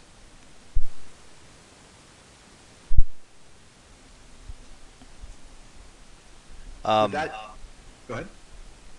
That's not bad. The only other thing I was going to mention with that, maybe on the faction planets, everybody had the same CE. Because if you're going to increase it by 100%, then AO1's just completely out of the fight, and the deficit between TFC and Supreme General is dang near an entire another TFC player at that point. Yeah, how about a rotating? You're doing this on the time limited PvP planets. Say 4 hour battles that rotate it over and over, and they have a CE limit associated to the extra rotating time. So like this one may have 50k CE, this one may have 100k, this one may have 200k, and then it starts over at like 10k, and just go 10k, 50k, 100k, 200k, and then just rotate that way through, and don't do redropping at all.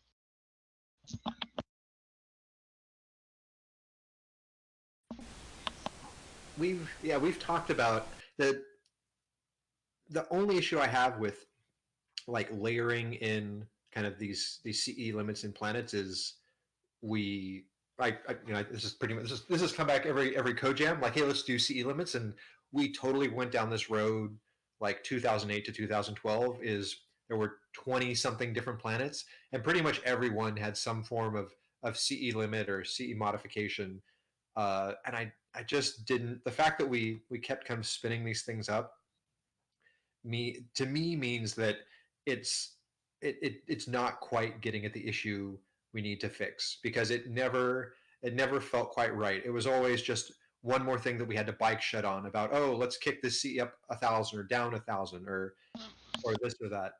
I think. Go ahead.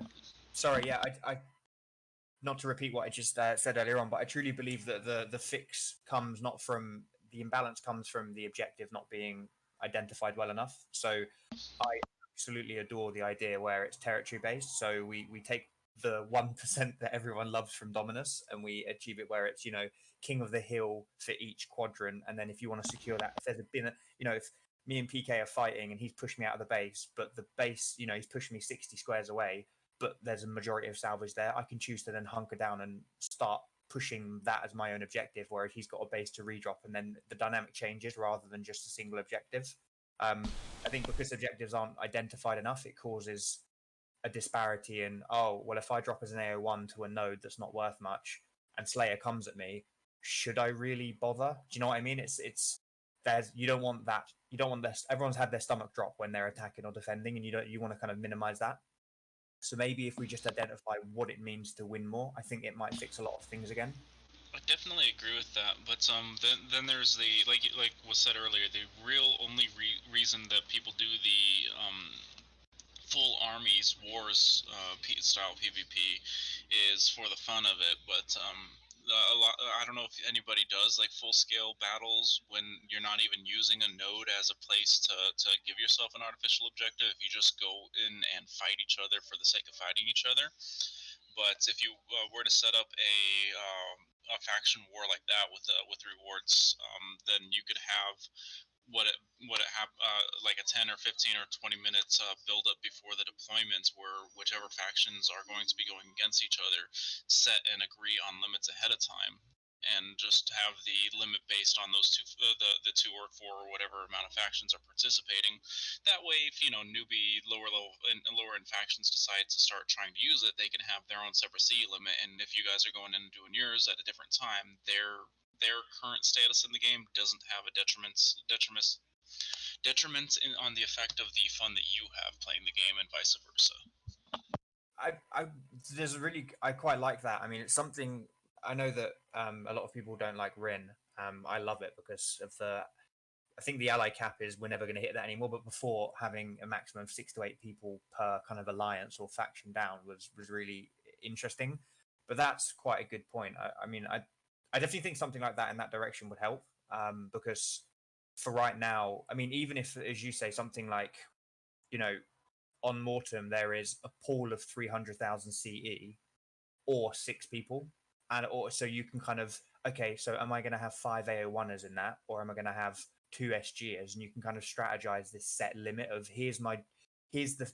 If you think about it, if we're going to go a bit more kind of lore-y, you know, we're all floating, not in planets, and then we see our planet get attacked by our satellites. We're going to go, right, who's going to deploy and stop that from happening? You send your forces down, and that's what you commit down. And I think there should be that should be the way we look at things.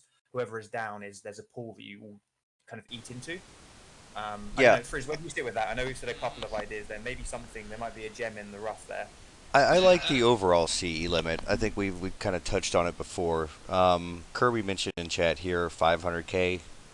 If we're going to increase by 100% CE limits, I actually think 500k is maybe a good starting spot. That gives you 2 Supreme Generals and 3 AO1s. I mean, that gives you 5 people you can play around with on planet to kind of disperse your CE around, or it gives you 2 Supreme Generals and maybe, you know, some random droppers to kind of defend something. So it's enough CE to where 2 people could defend against 5 people incoming, but they have, the task of controlling that many units and that many things all at once. So they have a chance at defending, but you're not going to get 200k droppers that can just go roll a base against 5 small people. And the good thing about it is if someone like myself or Chubbs decides to take the majority of that pool, as good or as bad as we are, 4 AO1ers running circles around a non-specialized army, I'm pretty sure 9 out of 10 people have had an AO1 beast ran at them recently. It's terrifying because they can dodge through everything, and unless you're dropping specific units with ATL to hit them, you're not, and that's fine. And I think that's a really good role. AO1 can dance around non-specialist units, and I think that's a really good fit. It's kind of like a rib shot. You're in the middle of fighting someone and someone blindsides you and just cracks you in the rib. It's a fun strategy, although it's not fun when you're taking it.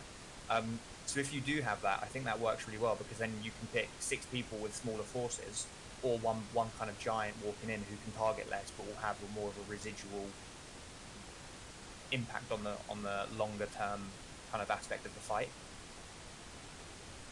Yeah, the more I look at this CE limit per faction for the large army planet, it just adds another layer of army building, because that's really what we want for the large army planet. Is you're building at a micro level your army, and then at a faction level you're macro building your army about, okay, we bring in a couple AONs, is someone going to heavy drop, and that kind of conversation I think is going to add so much more depth to the game.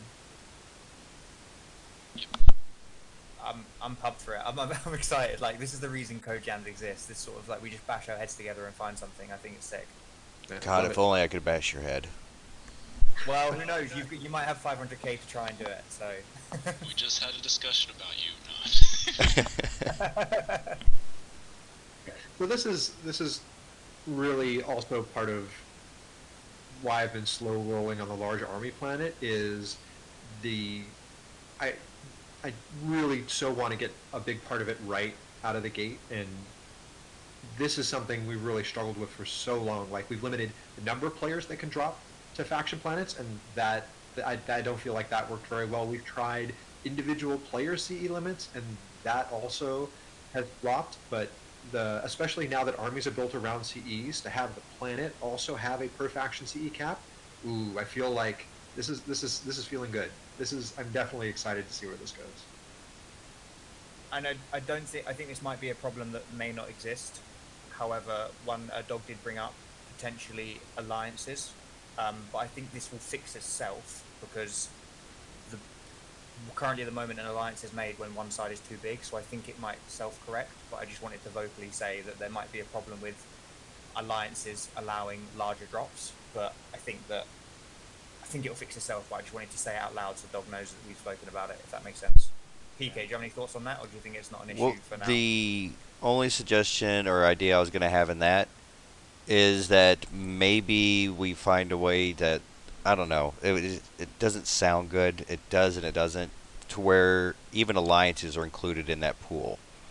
So you're less incentivized to have alliance members if you think they're going to eat up your entire pool and you're not going to be able to play on that planet. But at the same time, you're just kind of, I don't know, it's removing the alliance aspect as well altogether in its own aspect that way.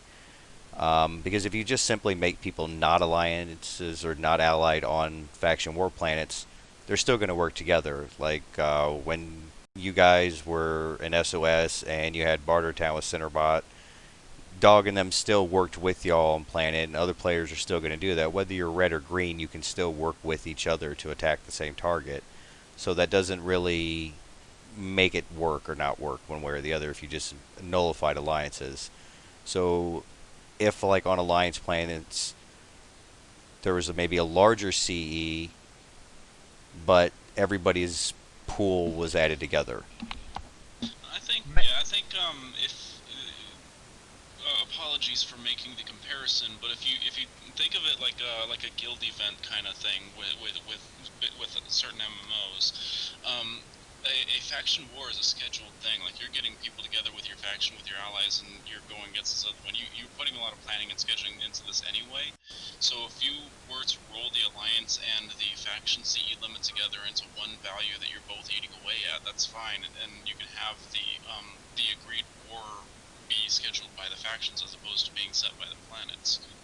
And I think that'll solve that problem as well, because the multiple armies going into it have agreed ahead of time that this is the CE limit we're setting. Yeah, I sounds like because that was, again, in the past, something we really struggled with was the faction that has all the alliances is kind of like just one big monster faction, and there are the factions that kind of want to roll on their own, and they're good at the game, but it doesn't feel good when you feel like you've got all the mechanics down and your army's great, but some other group brought 10 people across 3 different factions, and you never had a chance. That's a terrible feeling. So I think maybe we add this in because and I think maybe we just might have to have, there's 20 people in the game. There will be a maximum of 10 people, probably 2 to 4 people fighting at any one time now. Let's talk about, it's not hundreds of people to kind of appease. Maybe it's just, don't be a dick rule, have an open conversation with everyone and just be like, hey, are we smothering this game too much? Do we need to split up the faction, move these people around? And we have done that with SOS. We've moved people around, kind of split it up so it isn't this massive behemoth that just takes the oxygen out of the game. And That's we just putting a band-aid on a fracture, though. Yeah, but with this move, the move that we've suggested that Frizz has warmed to, I think is the step in the right direction. I don't think this is a fixed. I think it's step 1 of step 5, and I don't think we can jump to step 5 yet. Because right now it can't get any worse. There's no PvP right now on the mass scale. There are a lot of people that are happy to kind of grind at the moment and gain resources, and then at some point, I know there are a handful of people that aren't playing because there isn't enough incentive to mass PvP. So we need, before we were at the classic, the new player, the experienced player. Now we're at the the AO1 or the SG, and we just need to retip that scale without making SG rule the planet. And I think this CE. Here's a question: if we did add a faction limit, could that pool then reset over time, or based on an incentive, or do you think that's maybe step 2? Maybe step 1 is adding this limit in, and then we can see what that looks like. It's kind of what I alluded to, or I didn't allude to it. I said it directly going in. Is when you're trying to we try to do so many new things with this game, and it's just like walking in like fog where you can't see more than 3 feet in front of your face. I think we need to put together a solid plan to start, take that step, then come back, look around, see where we're at, and then take the next step. Yeah, no, I agree. I think, if we start at 500K or we start at a million pool, whatever, but the process is getting it in, getting it there, and then going ahead and testing the mechanics, testing the territories, testing the payouts, testing how everything's going to work, and whether or not it needs to be more rewarding, larger in scale, smaller in scale. It's just got to get it out there and face roll with it.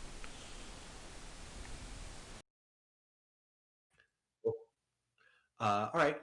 So what I've got down for the large army planet suggestions that I'll post in the update. We've got PvP and PvE hours, salvaging based on territory control, the Shakar bases, and bandit swarm events. These can occur during PvP and PvE hours, just to really shake things up. Maybe you think you're having a big fight, and then wham, there are 7 Shakar bases now, and you get to decide if you still want to PvP or if you want to go take on some Shakar. We're going to have by faction CE limits, and then those CE limits to start will also include allies, and we can adjust from there. Does that feel pretty solid in terms of a starting point for this? Yeah, that's awesome. Agreed. I think Dog's idea there is not bad as well. Actually, giving rights to deploy to a faction planet as a faction power, like having base rights to be able to deploy the base. You also can't just go down and eat up your faction CE by deploying whatever you want if you just happen to be in a faction but don't really work with your faction. Having it be a toggle for your people with the admin powers to be like, hey, that player doesn't need to be deploying to faction planets yet. So what you're saying is I can't make an alt spy, pop into an enemy faction, and drop 600 Shadow Eye probes and just send them all off to the out of bounds area. I think you get kicked out of that faction pretty quick. I like that idea, but I want to be really conscious of like what's the minimum viable product here, and not get too caught up in writing all these extra features when we might put this in and decide, oh, this is crap, and then, oh boy, I wrote all these extra features for it that we're just going to toss out the window. I really want to boil this down to what we think is going to be really cool, and then we can work in some of the if we love this, we start layering in quality of life. If we don't love this, then we rip it out and we can pivot. Well, if you're gonna be reasonable, I guess. No problem. All right, we are hour 40 in. Why don't we move this to parting shots? We didn't. Let's quickly go through energy because that needed to go into. Yeah, thanks, Doge. Let me post the energy. It seemed like everyone was pretty much on top. It's all buffs across the board. But let me post these. We can have some quick comments, and I think that'll close out. We'll close this out close to the 2 hour mark.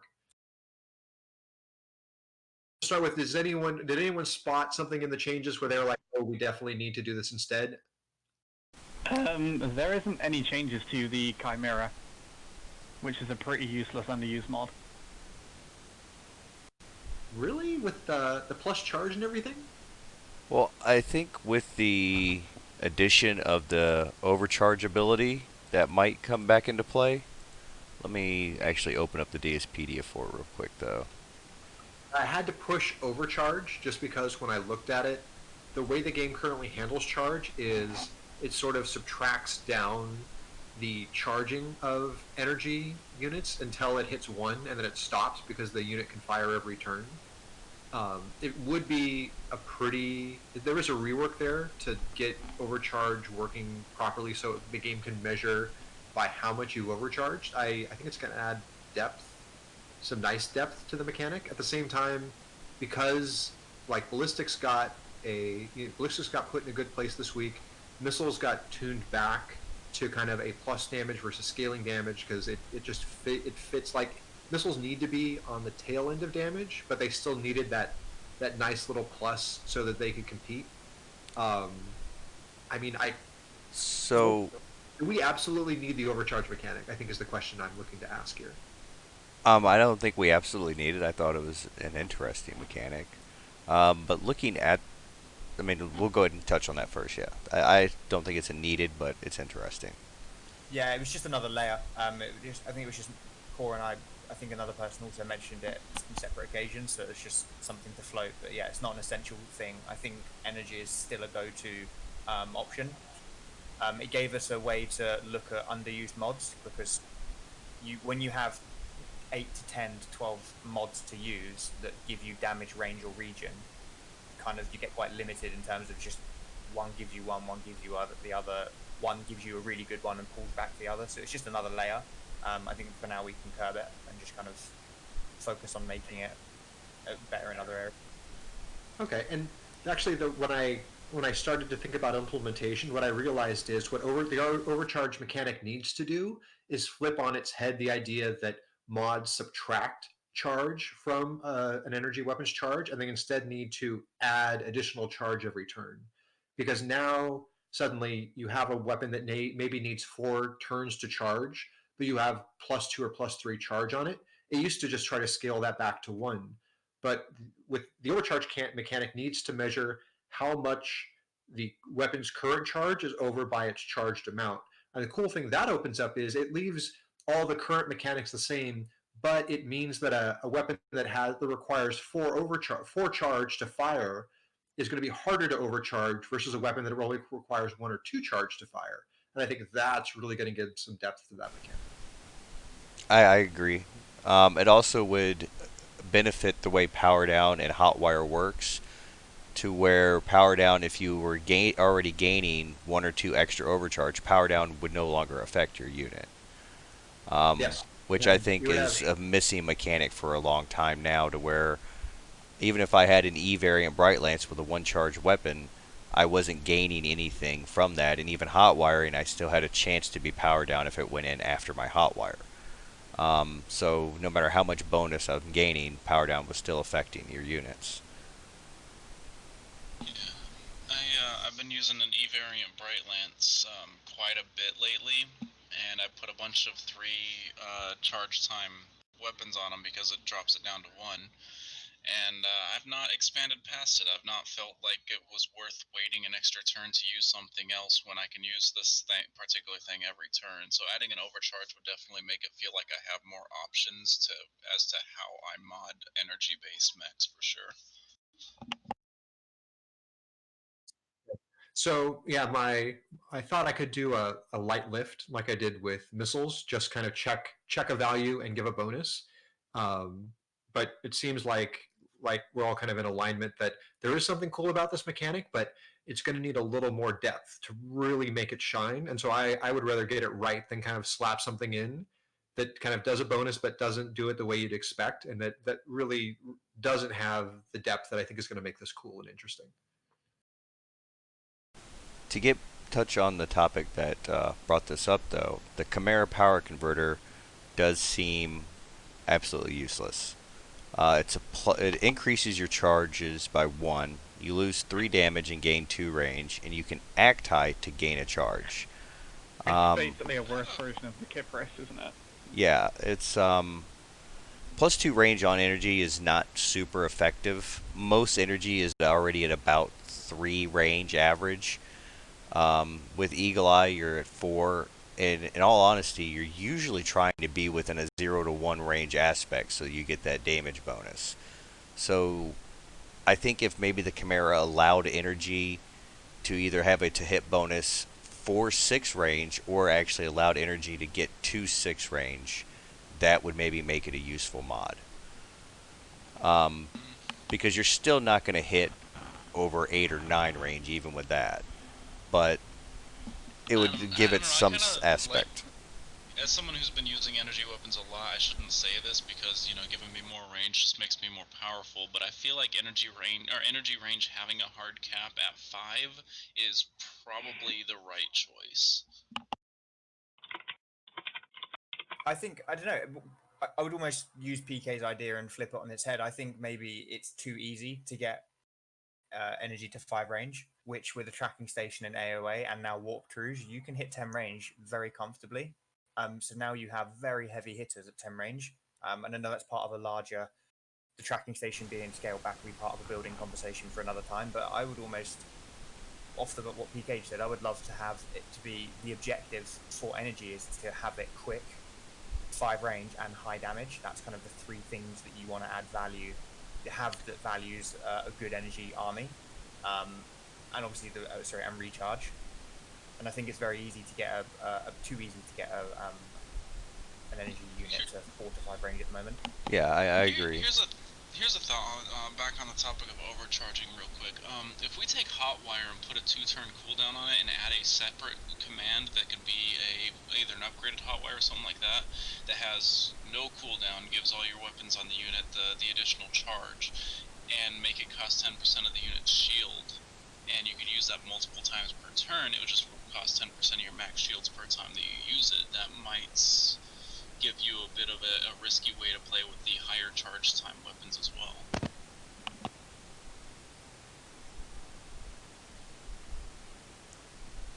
I think that's a Reddit post. Go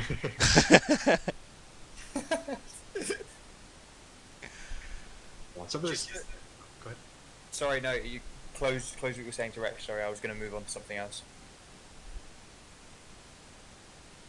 Oh, I was.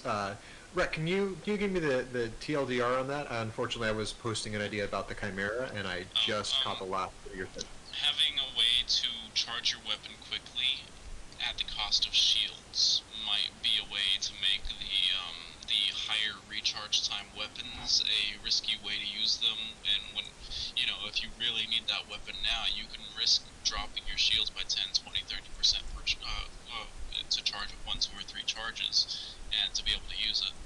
Yeah, I noticed this is similar to another idea you had earlier in the Code Jam, and these kind of feel like gambits to me. If you're familiar with that kind of mechanic, where you're trying to. Cool. I would almost love to see an entire mechanism in the game that is around gambits. I'm gonna agree with the let's Reddit post it, but not to sideline you, but just because I think there is something that's that we could go really deep with as a game mechanic. And instead of like shoehorning that into orders or shoehorning that into mods, I'd really love to see gambits as like a whole thing in the game. That, you know, there's a way you get them, there's a way you use them. You see where I'm going with that? Definitely, and I think that just having the gambits as a whole separate section of orders. In fact, you have Army of One, the Supreme General, and whatever the other one is.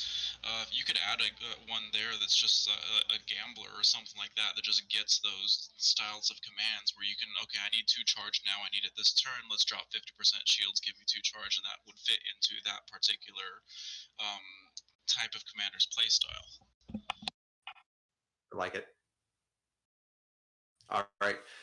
Sorry, just your feedback about the energy mods. The only thing that I think I think this would shift the burster above anything else. I think a way to maybe scale that down would be where it was 15 damage beforehand. The really good benefit now is you've split it up. So I think the 2 new guns should be 10 and 5 respectively. So you've got the same damage as before, but you've split them. So obviously you get a better residual benefit. If you run it on a Supernova or with a Palace, or the Berserker and D-Verb give it more. 10 and 15 puts it at 25, which is split to the Death Lance, which is the thing we always compare it to. And it has better range and better recharge across the board. So would anyone's thoughts on it being 10 and 5? 10 and 5 on what? On the Burster. So currently it's 15 and 10, and I'm worried that that's going to be heads and shoulders above everything else. It's 15 damage originally, so maybe if we just split that damage... 12 and 8. 10 and 5 I think would work, because with the D-Ver you get... it has the same base damage as the Death Lance. With a D-Ver Berserker, you're now out shooting the Death Lance. You run with a Palace or Supernova, it's going to be the go-to. Could maybe even go 12 and 8 and scale it back or up, but I think 10 and 5 would be a good way to start with that. That's going to become the new thing to run if you keep it at 10 and 15. I mean, it's a Venom and a Vertigo together. I say you just give them both those damage and effects. So the Venom, it gets the acid effect of, and it gets the Vertigo effect, you know. Just make those 2 weapons in one altogether. It won't be broken at all. But yeah, what's everyone's thoughts? So what if we make the burster kind of weird? So it's 4 range, 15 damage, 3 charge, versus 3 range, 25 damage, 3 charge on the Death Lance. Giving the burster an extra gun, what if it goes 3, 10, 4? So 3 range, 10 damage, 4 charge, which is... And so it is competing with the Death Lance, but it's awkwardly competing with it, because now the charge is different, the range is different. Like, even the art, it's a multi-gun, you know, energy weapon. So I want it to, you know, you should look at it and say, oh, it's a multi-gun energy weapon, but when, you know, the stats need to be that as well. Would that still, because like you said, the Death Lance is kind of the gold standard for energy weapons. Would that be in the right direction? 4 recharge on a gun really gives me the kind of chill, but I think maybe with the new change, it might be a bit easier to achieve 1 recharge and a 4 recharge gun, but maybe you need that, so you have 4 recharge and a 2, and then this might be ran in squads where you can hotwire. It might not be a mass PvP application unit mod, and that's okay. Not everything should fit for mass PvP, so I wouldn't be opposed to that at all. I think that could be quite an interesting dynamic. Okay, maybe the bigger gun. Oh, how about we'll make the bigger gun 3 range, 15 damage, 4 charge, and the smaller gun will be 3 range, 10 damage, 4 charge. That way we've kind of broken up the Death Lance, and it's got that 25 damage, but it's an awkward kind of 25 damage, and it is multi-gun energies are so. Well, no, Kirby, you're still getting your 4 range. It's just going to be on the weaker gun. So you want both of the recharges to be 4. Why don't you do 1 at 4 and 1 at 2? Because then that creates a really... Oh, 1 at 4 and 1 at 2? Okay, so the smaller... Well, okay, so the big gun is 4 range, 4 recharge, 15 damage. Yeah. The small gun is... 3 range, 10 damage, 2 charge? Is that what you're saying? Go 4... Like that? So all you're doing with your new changes is adding 3 recharge to 4. That's it. So everything else stays the same, except for the big boy gets 1 extra charge. Yeah, look at that. What does everyone PK? What do you think? Or anyone? Sorry, not specifically PK. Typing what I think. I mean, I kind of liked your idea of maybe just reducing the damage a little bit on the burster for the effects and leaving it 3 and 2. I think going up to 4 does make it, kind of an irritating factor. Whenever I see anything with over a 3 recharge, it's like, God, I'm going to be hot wiring every turn, or oh well, I guess now I'm integrating a hyperbat. I think that the 12 and 8 or the 10 and 5 is fine. I mean, I would argue if we're going to look at the animation, though, there's actually a little tiny third barrel under there. So, I mean, we could go 3 guns. Oh, God, no. Oh, no. We're not opening that can of worms. The tri-gun. Yes. How about this? Let me scroll for this. All right, 3 range, 15 damage, 4 charge. Yep. And well, yeah, it's got and then 4 range, 10 damage, 2 charge. Oh, Mark II. 3, 15. See that I don't. The only thing is I want to make the gun awkward because when you make guns with the exact same stats, they're pretty much auto includes because you're really just getting 2 weapons for the price of 1, and there are so many knock-on effects because it's so easy for you to modify those and to keep them consistent. Energy. One of the things about energy weapons and mods is that there aren't a lot. There are no multi-guns. There's only one other, and it's the Punisher, and it's specifically awkward because it's the only other energy weapon mod, and I really want to keep with that theme because if you have a simple dual weapon energy, it's an auto include in every single energy setup. 100%. Why not make it more awkward by doing both like giving it a bit more damage, but doing both charges to 4 recharge? Because then you're specifically sacrificing power trying to get that down to 1 recharge. Yeah, I think we're gonna go. We could drop the 15 to 12 on both of them on the Mark II, but the Mark II is basically you're saying, hey, I want to take my burster that's really good and has 2 separate awkward weapons, and I kind of want to I want to standardize it, and make it the same stat thing, but in doing so you're losing range and you could lose damage, so you could drop it down to 12D on the Mark II on both the guns too.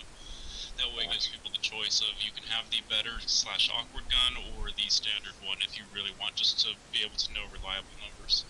Yeah, the only thing is everyone's going to take the Mark II because, like, when you're building setups and army setups, when you can make consistent weapons and know everything, you're trying to get everything to 10 range or 9 range or something. You're trying to get everything to fire at the same time, and it standardizes your DPS and everything else. And the problem is that sucks the air out of the room for a lot of other mods that do interesting things.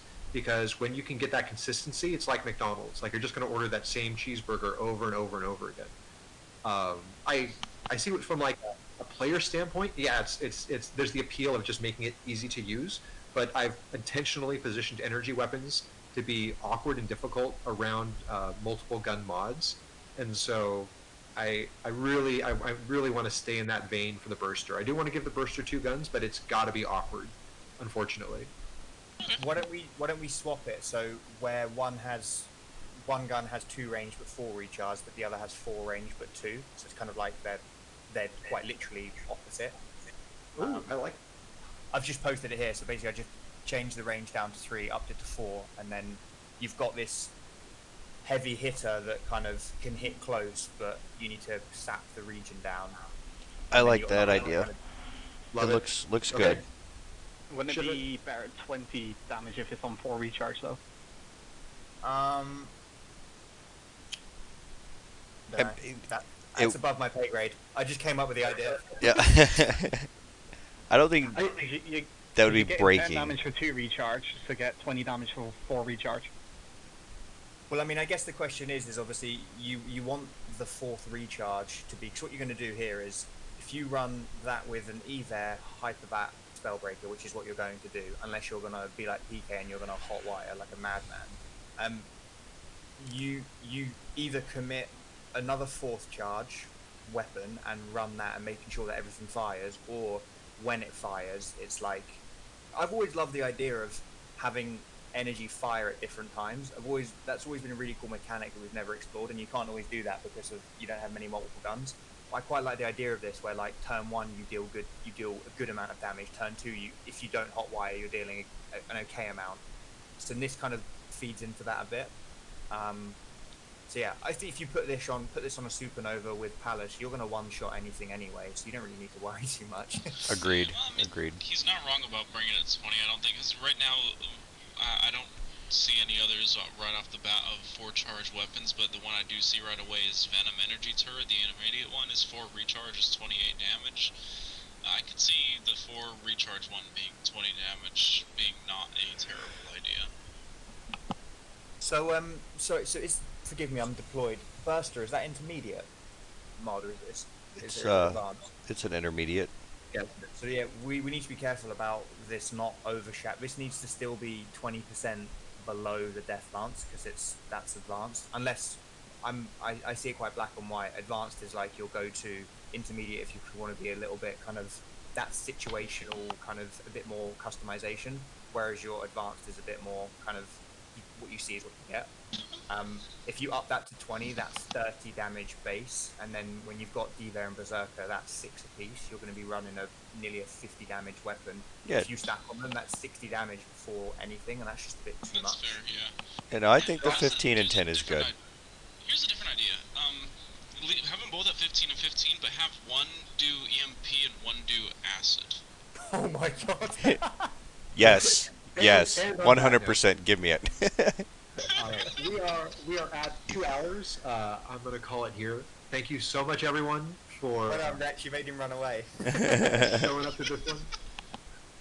I've learned at some point I just have to put my foot down. Otherwise, you guys would let this run for until midnight, I imagine.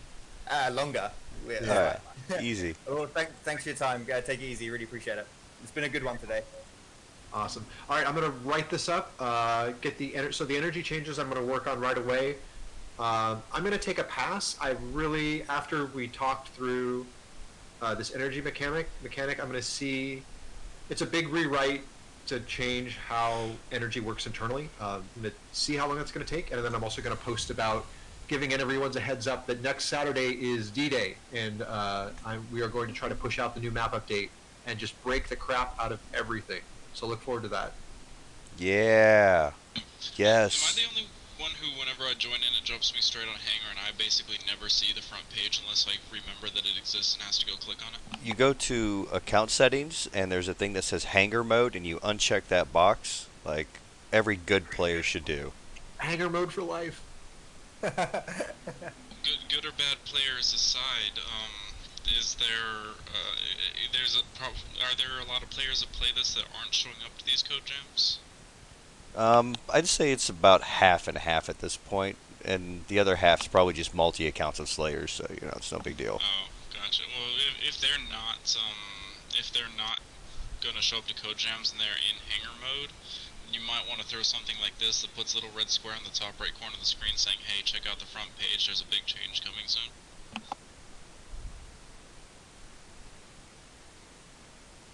I'll make sure my multis talk to everyone and let everyone know.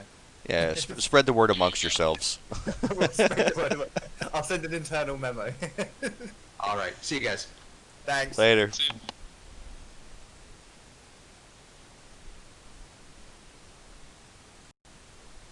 And the room empties incredibly quickly. Always does. Yeah, the stripper's gone. I mean, what? Well, I'm going to go ahead and close up the recording. Thanks everybody for coming on out. Catch y'all next weekend.